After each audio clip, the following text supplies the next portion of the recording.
Claude est devenu mon copywriter à plein temps, c'est-à-dire il écrit tous mes textes. Et pourtant, au quotidien, j'utilise ChatGPT. Rédaction de mail. Tiens, encore ce matin, je posais des questions sur un règlement de copropriété. Oui, parce qu'à côté, je suis aussi investisseur immobilier. Alors j'avais des questions à lui poser et j'ai donné tout le règlement de copropriété à ChatGPT qui a trouvé la réponse à ma question. J'ai pas eu besoin d'appeler le notaire ou l'agent immobilier, j'ai eu la réponse rapidement. Bref, au jour le jour, Claude, c'est mon assistant IA, c'est mon bras droit. Mais je dois te confier quelque chose. Pour notre blog, on a beau avoir créé des GPT dans ChatGPT, ces petits assistants que tu retrouves sur la gauche de notre écran, eh bien, je dois t'avouer que Claude, il fait 100 fois mieux le taf. Claude par-ci, Claude par-là, on l'entend surtout pour le code. On dit Claude, il est très fort en code, mais sur le texte, bon Dieu, c'est un as dans la génération de texte.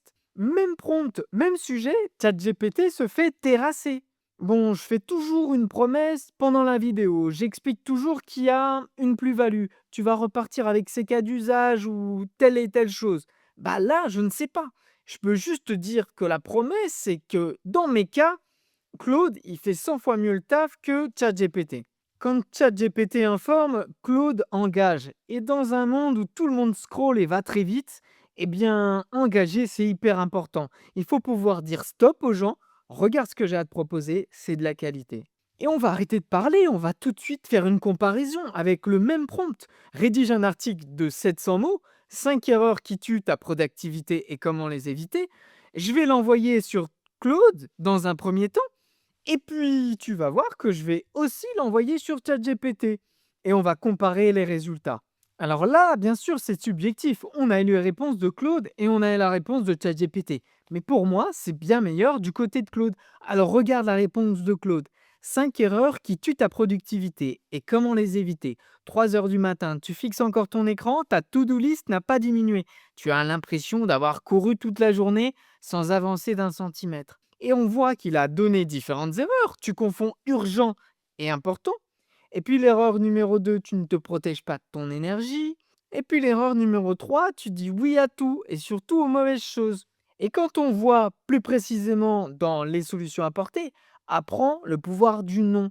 Avant d'accepter quoi que ce soit, pose-toi cette question, est-ce que ça me rapproche directement de mon objectif principal? Si la réponse n'est pas oui, enthousiaste, c'est un non. Mieux vaut exceller dans 3 choses que d'être médiocre dans 15. Voilà, on sent un côté humain chaleureux et on va voir la réponse de ChatGPT qui lui va plus nous informer, nous donner des listes, règles des 3 mythes, most important task, choisis chaque matin 3 tâches à apport impact, note chaque tâche sur 10 ou en fait sur la rédaction d'un article de blog, ça va plus être informatif pour toi à titre personnel que de rédiger un article, que de t'adresser à une audience. C'est ça que je veux dire. Quand ChatGPT informe, Claude engage. Il est tout là le sujet. Claude, il va donner à ton auditoire de la valeur. Quand ChatGPT, ça va plus s'adresser à toi en tant qu'entrepreneur. Alors tu t'en doutes bien, on va pas en rester là, on va voir 3 cas d'usage qui changent tout. Premier cas d'usage, une newsletter qu'on va créer avec Claude. Deuxième cas d'usage, une description de produits e-commerce. Et puis troisième cas d'usage et le dernier, un script pour une vidéo YouTube. On attaque avec le premier cas d'usage, la newsletter. Écris une newsletter de 250 mots pour annoncer mon nouveau produit, un planeur digital pour entrepreneurs. Ne fais pas de pub agressive, raconte une histoire, le problème que ça résout, ton conversationnel enthousiaste. Termine par une question qui pousse à répondre. Et là, on l'envoie sur le Claude. Alors, il lui a fallu pas moins de 10 secondes pour commencer à rédiger la réponse. Salut, tu sais ce moment de panique quand tu te souviens d'une idée géniale, mais tu ne sais plus où tu l'as notée. Post-it, Notion, ce vieux carnet, l'appli note de ton téléphone. Hier soir à 22 heures, j'étais là à jongler encore 4 outils différents pour retrouver mes objectifs du trimestre. Et c'est à ce bon moment précis que j'ai réalisé, on n'a pas besoin de plus d'outils, on a besoin d'un seul bon outil. Et là, c'est très convaincant parce que je suis moi-même dans ce cas de figure où j'utilise la note Keep de Google, mais que j'ai aussi des petites notes dans mon ordinateur. Donc, je suis un petit peu en train de chercher où est-ce que j'ai mis cette note, cette idée parfois qui me vient à l'esprit et j'ai pas envie de prendre mon téléphone ou au contraire, je suis avec mon téléphone, je peux pas ouvrir mon ordinateur.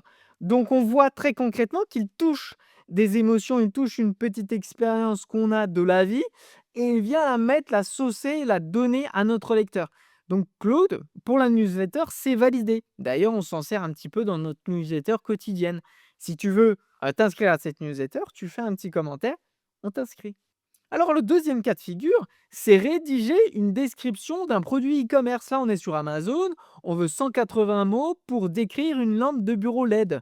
Ne liste pas bêtement les specs techniques, vends le bénéfice, donc la productivité, le confort, l'ambiance de la lampe, et puis le public, c'est vers les étudiants et les travailleurs. On s'oriente vers ce genre de personnes. On lance la requête. Et regardez encore une fois, à peine 10 secondes, transformez votre espace de travail en sanctuaire de productivité. Vous connaissez cette fatigue oculaire après des heures d'études ou de visio? Cette lampe devient un allié pour des journées plus confortables et efficaces. Du simple effleurement, ajuster l'éclairage selon votre activité, lumière douce pour vos appels matinés, intensité maximale pour décrypter vos notes de cours. Voilà, liberté totale d'installation, branche-la où bon vous semble grâce à sa batterie rechargeable. Et là, il donne des points forts sur l'aspect technique. Encore une fois, je trouve que c'est convaincant. On a envie de se dire, bah ouais, le matin, j'ai une lumière un petit peu plus douce, l'après-midi, un petit peu plus forte, ou pour mes décryptages de notes, j'ai besoin de plus de lumière, me réveiller, me stimuler. Voilà, il y a des arguments convaincants, c'est Claude, c'est chaleureux, c'est un peu plus humain. Le dernier cas de figure, c'est un script d'une vidéo YouTube. Créer un script de 90 secondes pour expliquer c'est quoi le personal branding en 2025. Donc plutôt un contenu court, 90 secondes. Style, alors le style de la vidéo, je parle face caméra, décontracté, inclut des poses naturelles marquées avec, tu utilises tu pour créer de la proximité, puis tu ajoutes une ou deux pointes d'humour. Alors on voit qu'il s'est mis en action, il nous donne des actions à faire, sourire, regard caméra, et puis il nous donne un script.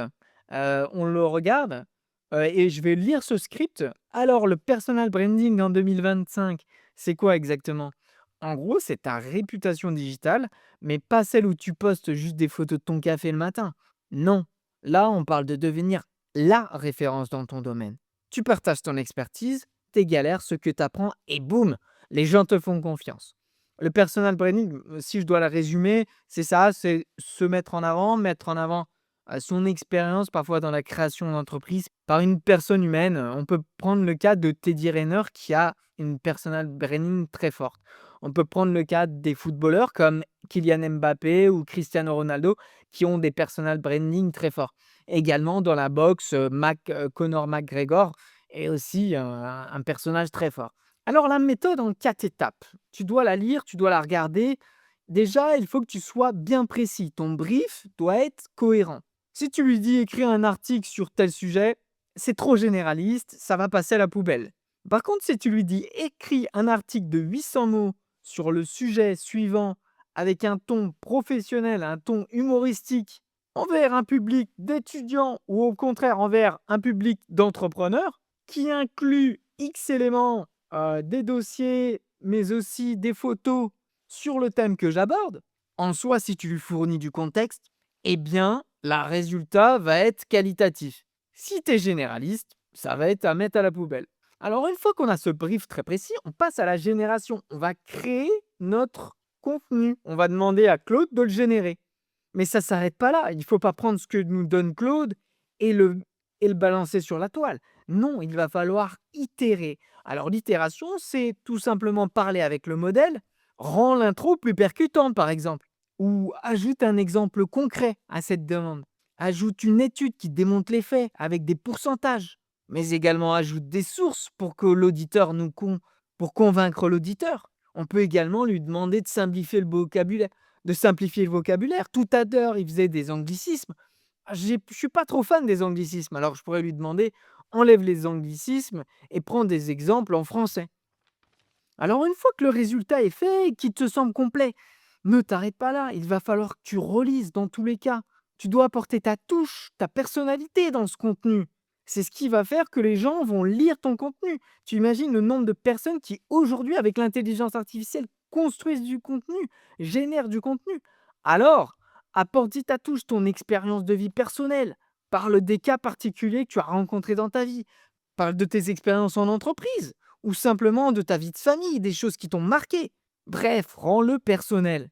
Tu y poses ta signature et ça veut dire relecture. Il faut que tu relises ce que te fournit Claude.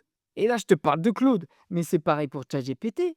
Bref, rends-le personnel, rends-le implacable.